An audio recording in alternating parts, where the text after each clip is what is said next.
거룩한 성일 이렇게 성전에 나와서 예배를 드립니다. 그 예수라는 분은 2000년 전에 이 땅에 오셨고 우리가 전혀 알지도 못하는 이스라엘이라는 골고다 산에서 십자가에 돌아가셨습니다. 그럼에도 불구하고 전 세계 사람들이 그 예수님을 믿는 것은 성령의 역사가 있기 때문입니다. 성령의 역사가 있기에 우리가 지금도 그 예수를 믿는 것입니다. 물론 이 사건은 입을 통해서 우리에게 전해졌지만 더 중요한 것은 영원히 변하지 않는 하나님의 말씀이 그것에 대해서 증거됐고, 그리고 그 말씀은 1.1핵도 변하지 않고 지금까지 우리에게 진리로 전해지고 있습니다.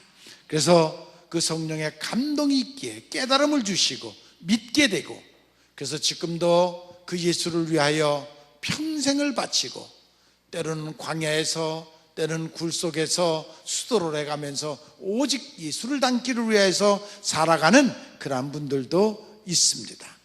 하나님이 창조하신 것 중에서 중심이 되는 것은 물론 사람입니다. 하나님의 형상대로 인간을 지으셨다 했습니다.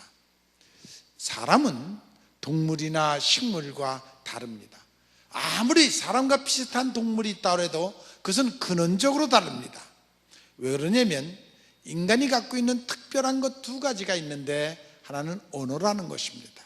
언어를 통해서 사람은 소통을 하고, 또 하나는 마음이라는, 양심이라는 것을 하나님이 인간에게 주셨습니다.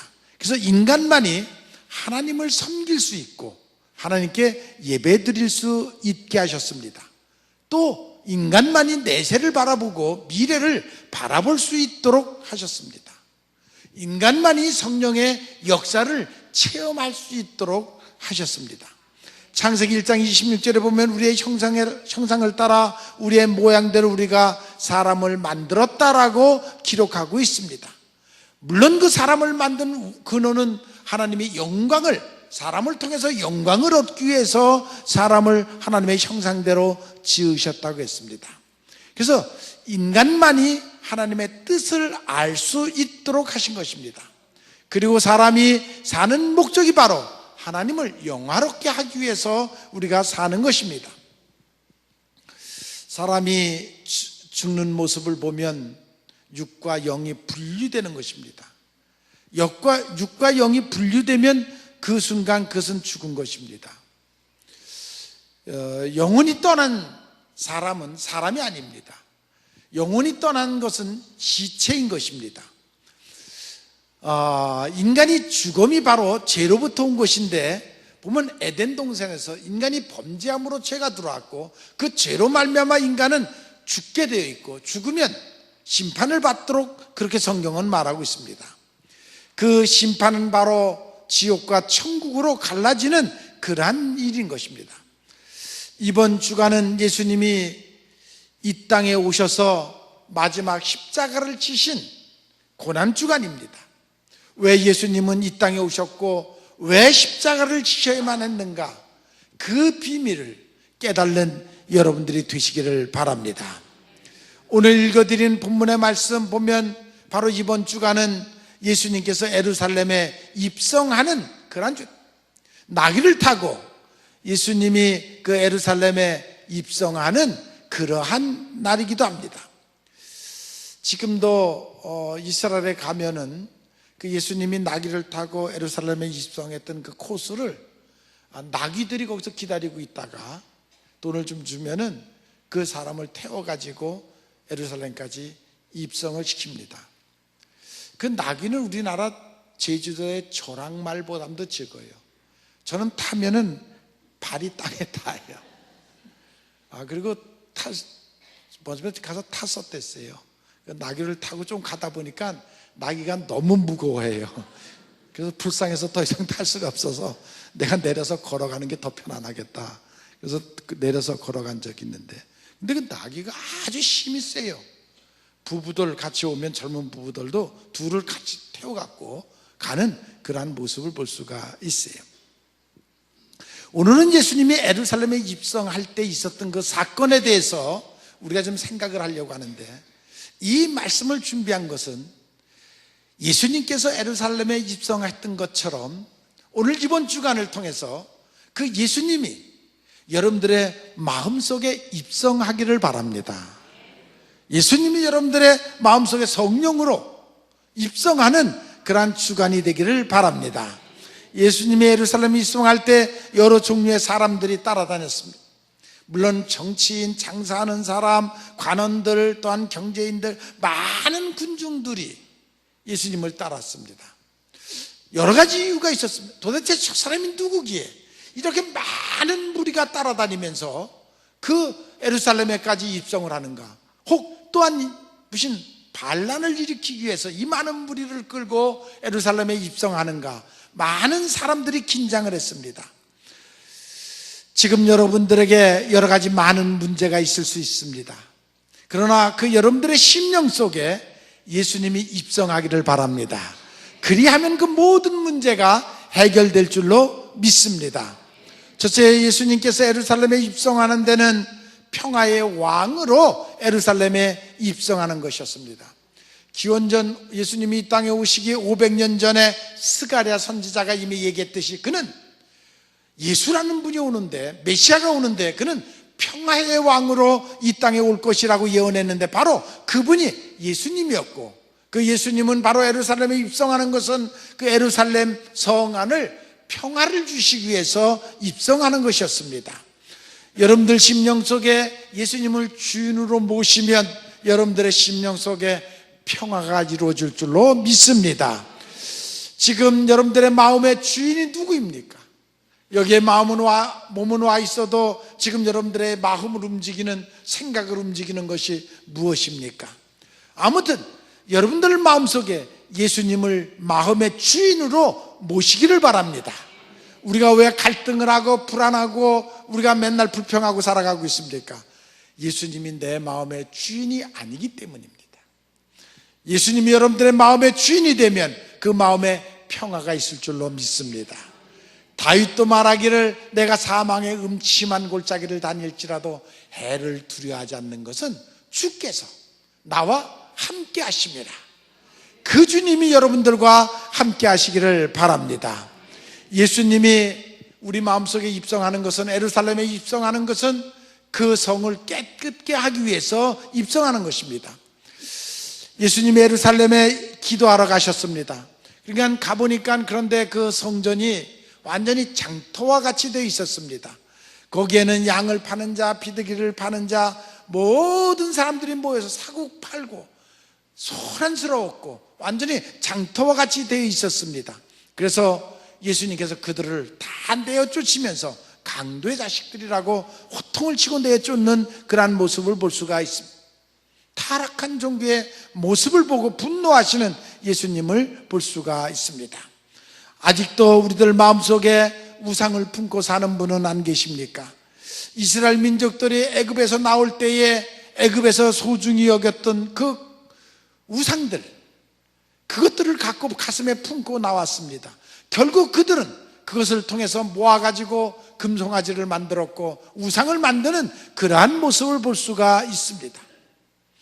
우리가 옛사람, 애굽에서 살던 옛사람, 거듭나기 전, 요단강을 건너기 전 그 옛사람, 그때 그 습관, 그 모습들을 아직도 우리가 그대로 갖고 살고 있지는 않습니까? 예수님이 여러분들의 마음속에 들어오셔서 그 모든 우상들을 깨끗이 정리하고 새로운 사람으로 거듭나는 여러분들이 되시기를 바랍니다. 그 우상이 내 속에 있으면 결코 우리는 평화를 누릴 수가 없습니다. 고라사 지방의 한 청년이, 귀신 들린 청년이 있었습니다. 그때 그 모습을 보고 예수님이 찾아갔습니다. 그는 무덤사에 있었고 자기 몸을 해치는 그러한 자였습니다. 예수님이 다가가니까 그가 말하기를 나를 상관하지 말아라. 나를 내버려 둬라. 나 그대로 이대로 살고 싶어. 난 이렇게 그냥 미친 그 귀신과 함께 더불어 그냥 살겠으니까 나를 건들지 말라. 예수님, 나 무슨 상관이 있습니까? 건들지 말라 하고 그렇게 부르짖는 그 청년의 모습을 봅니다. 그러나 예수님은 결국 그 귀신을 내어 쫓이고 그 청년을 바로 세워가는 것을 볼 수가 있습니다. 아직도 이 시대를 살아가는 우리들 마음속에는 예수님 내 마음에 오지 말라고, 나를 건들지 말라고, 내비로 두라고, 나는 그냥 내 멋대로 살겠다고, 그냥 편안한 대로 살 테니까 내 인생에 개입하지 마십시오, 내 마음속에 들어오지 마십시오, 내 멋대로 나는 내 인생을 살겠습니다. 아직도 그런 마음을 품고 사는 사람들이 있습니다. 그런 사람에게는 절대로 변화가 없습니다. 여러분 모두가 진리가 되시는, 빛이 되시는 예수 그리스도를 여러분들의 심령의 주인으로 모시기를 바랍니다. 그래서 여러분들의 삶 속에 새로운 변화가, 깨끗한 심령에 하나님이 역사하는 그런 능력이 여러분들에게 나타나기를 바랍니다. 우리가 예수님이 우리 속에 들어오는 것은 우리 속에 능력을 주기 위함인 것입니다. 예수님께서 예루살렘에 입성하다가 입이 무성한 무화과 나무를 봤습니다. 그리고 그 나무에 가서 열매를 얻으려고 했지만 그 나무는 열매가 없었습니다. 결국 그래서 예수님은 열매 없는 그 나무를 저주하여 말라 죽게 하는 그러한 모습을 볼 수가 있습니다. 그리스도인의 삶은 열매가 있어야 됩니다. 바로 믿음은 그들의 열매를 만들어내는 것입니다. 여러분들이 믿음을 갖고 삶을 행할 때에 여러분들 속에 큰 영적인 열매가 맺을 줄로 믿습니다. 예수님께서 내게 능력 주시는 자 안에서 내가 무엇이든지 할 수 있다고, 믿는 자들에게는 능치 못함이 없다고, 여러분들에게 그 믿음이 있기를 바랍니다. 그래서 여러분들이 능력받는 그리스도인들이 되시기를 바랍니다. 제가 네덜란드 헤이그에 이준열사 100주년 기념교회를 세우면서 한 16억 들여서 세우는데 한 3억이 그때 당시 부족했습니다. 이것을 어디서 구할까 생각하다가 서울연에 아주 잘 풍요롭게 사시는 장로님이 계셔서 그 장로님한테 지금 얘기를 해야 되겠다. 그래서 얘기를 했어요. 그랬더니 그 장로님이 바로 그 자리에서 1억을 수표를 그냥 끊어주셨어요. 그러면서 더 필요하면 얘기하시라고. 그 장로님이 제가 이뻐서 저보고 주셨겠어요? 그게 주의 능력이에요. 성령이 감동을 주고 성령이 역사를 하니까 그냥 그 얘기만 듣고 1억을 끊어주시는 그러한 모습을, 나는 여러분들의 삶 속에 하나님의 놀라우신 능력이 함께하기를 바랍니다. 성령의 능력이 온전하게 여러분들을 통해서 역사하기를 바랍니다. 그것이 성령의 역사였습니다. 예수님이 우리 마음속에 와야 우리들의 죄가 용서를 받습니다. 왜 예수님이 십자가를 지셔야만 했습니까? 왜 골고다 산상에서, 그 동산에서 예수님이 십자가에서 희생하셔야만 됐습니까? 예수님도 그것이 두려워서 겟세마네 동산에서 정말 땀구멍에서 피가 나올 정도로 간절히 기도했던 그 모습을 볼 수가 있습니다.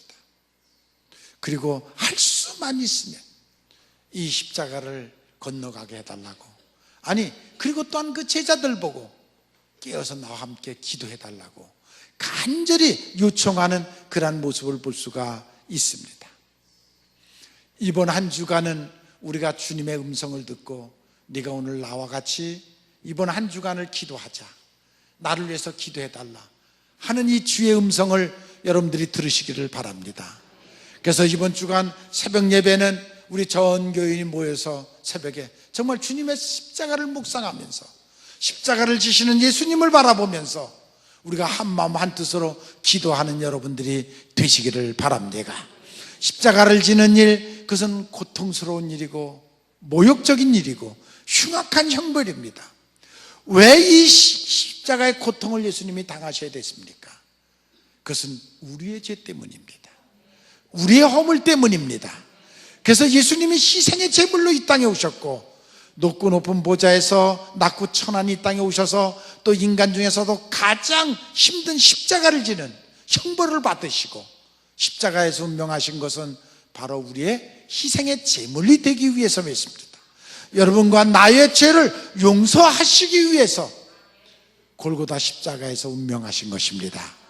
그것을 생각하시면서 그 은혜를 깨닫고 정말 함께 기도하는 여러분들이 되시기를 바랍니다. 기독교는 속죄의 종교입니다. 고통, 죽음, 질병, 그 모든 것의 근원은 죄 때문인 것입니다.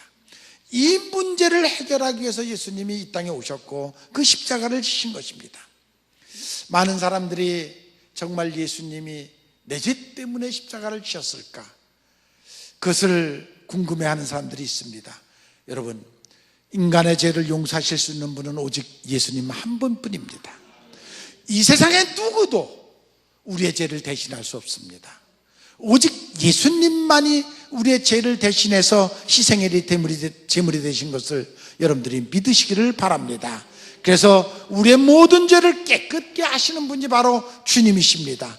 그 주님이 여러분들의 심령 속에 들어오시면 여러분들의 심령이 깨끗해질 줄로 믿습니다. 모든 죄가 용서받을 줄로 믿습니다.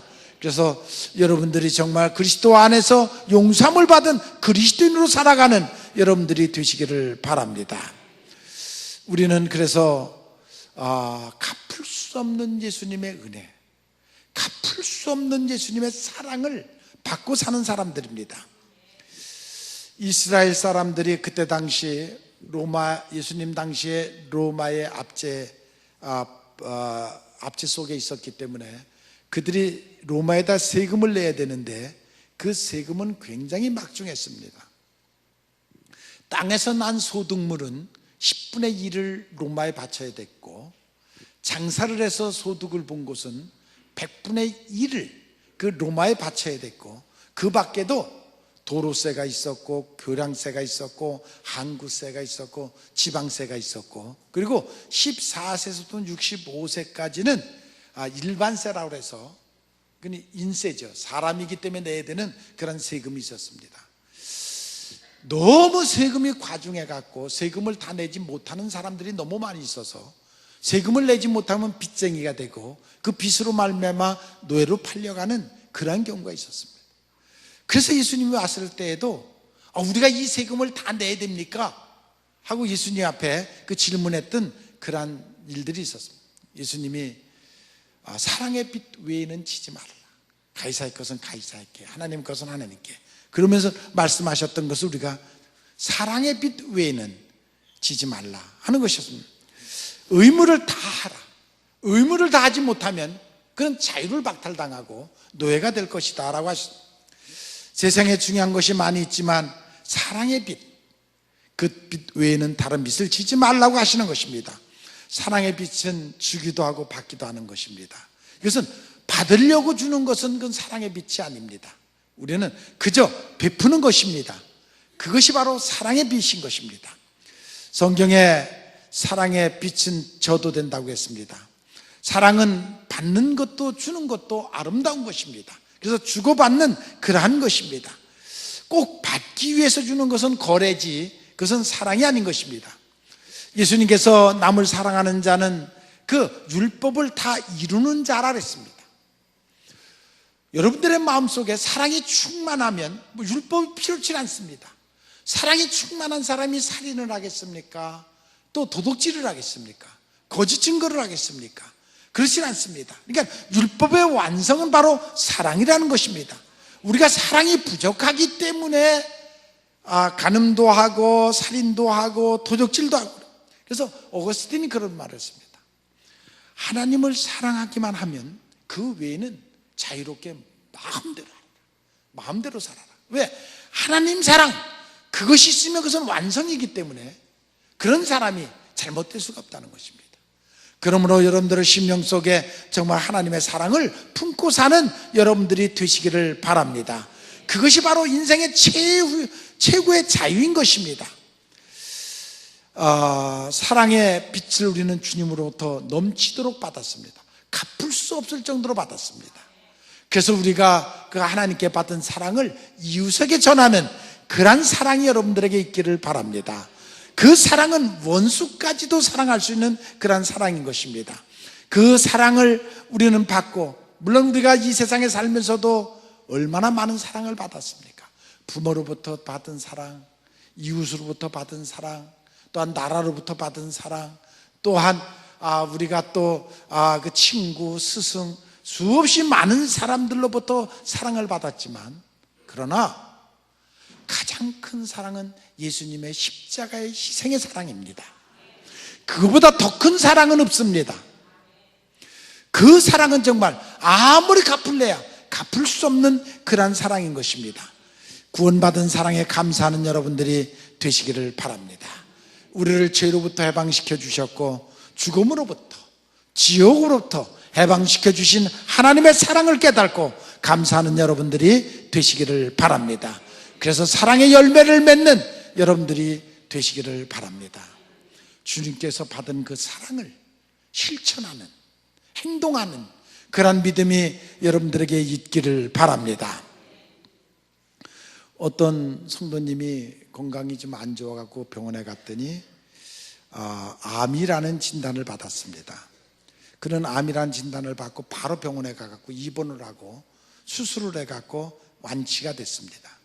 만약에 그가 건강검진을 하지 않았더라면 암인지도 몰랐고 그는 결국 큰일 날 죽을 뻔했습니다. 아니, 죽는 것이었습니다.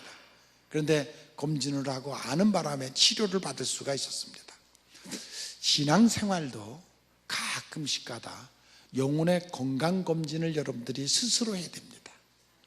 내 영혼이 건강한지, 병들었는지, 어떤 상태인지를 스스로 미리 진단을 해야 됩니다.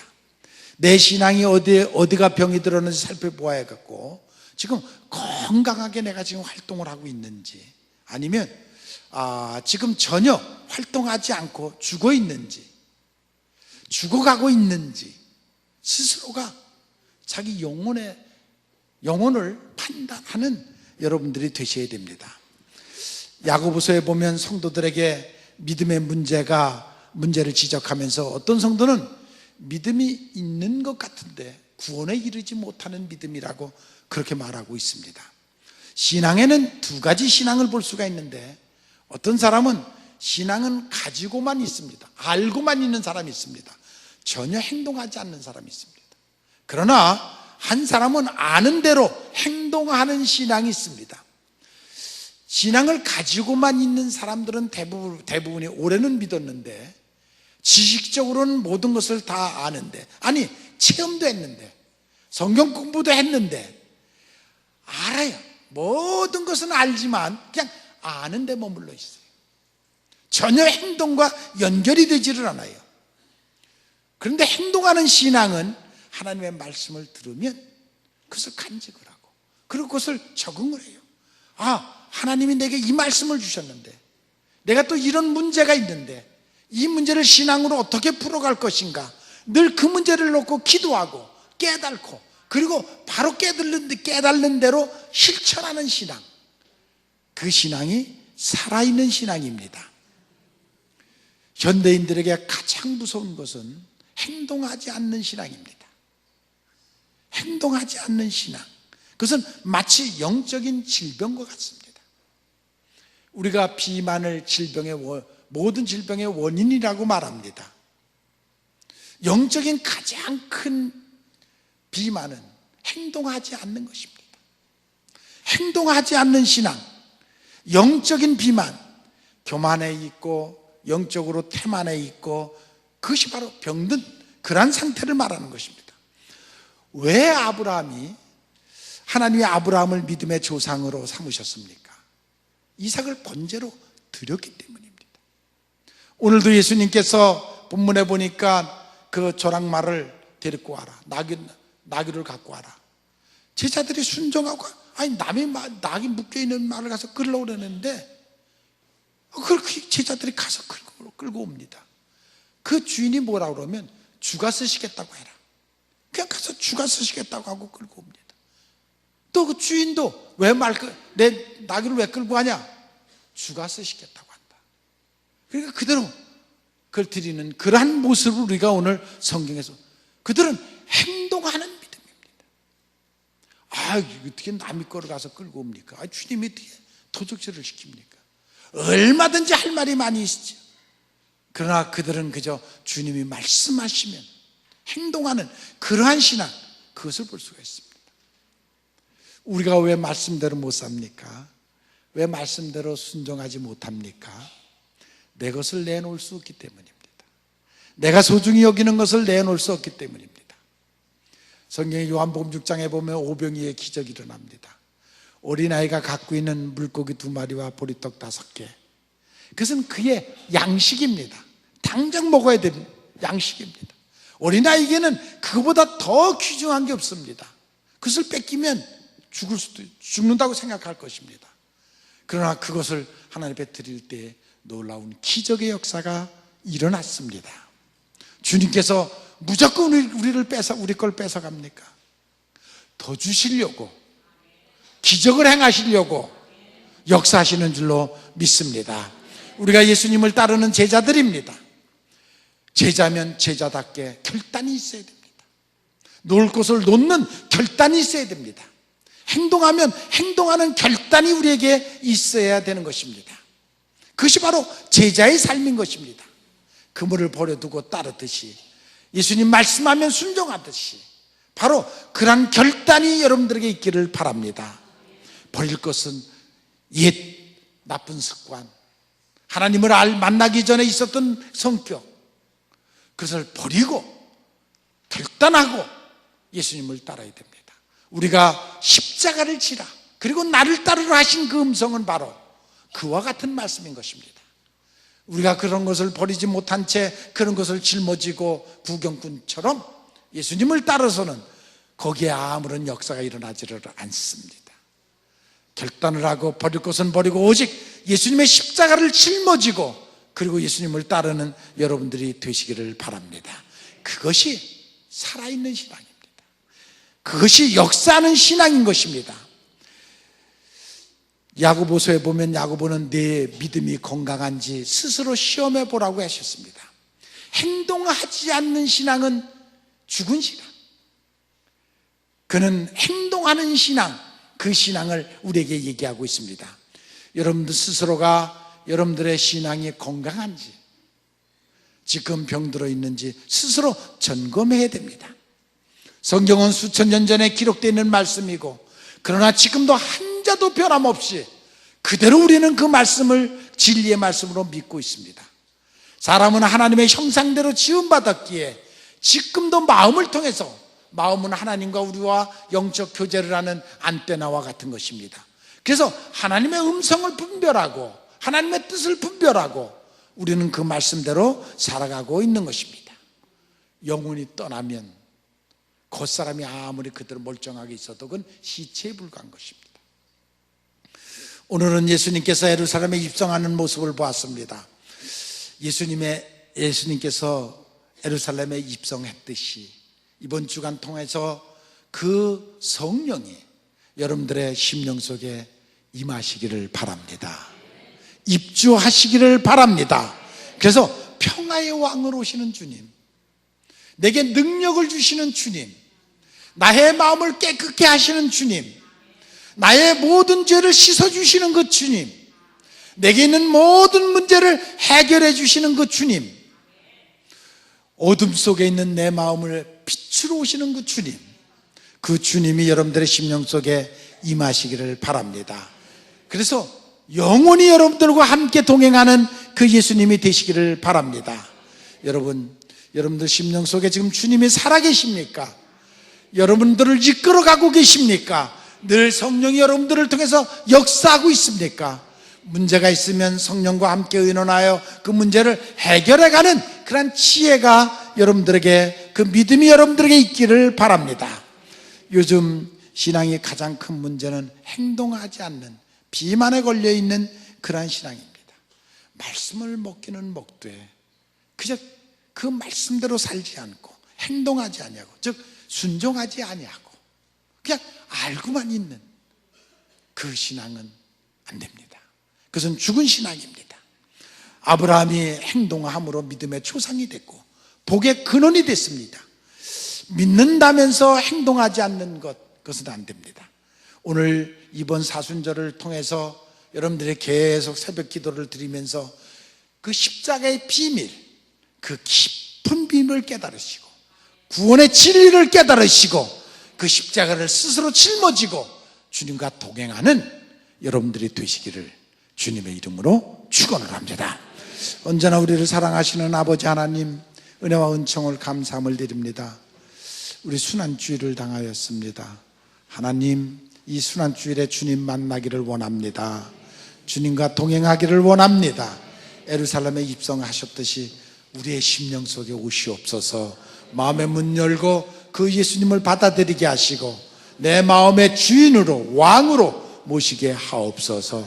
그래서 주님이 우리들의 인생길을 이끌어가게 하시고 우리의 모든 문제가 해결되는 축복의 역사가 나타나게 하옵소서. 그래서 복음만 믿던 우리가 이제는 살아계신 하나님, 나를 통해서 역사하신 하나님, 그 하나님을 만나는 순환주일이 되게 하옵소서.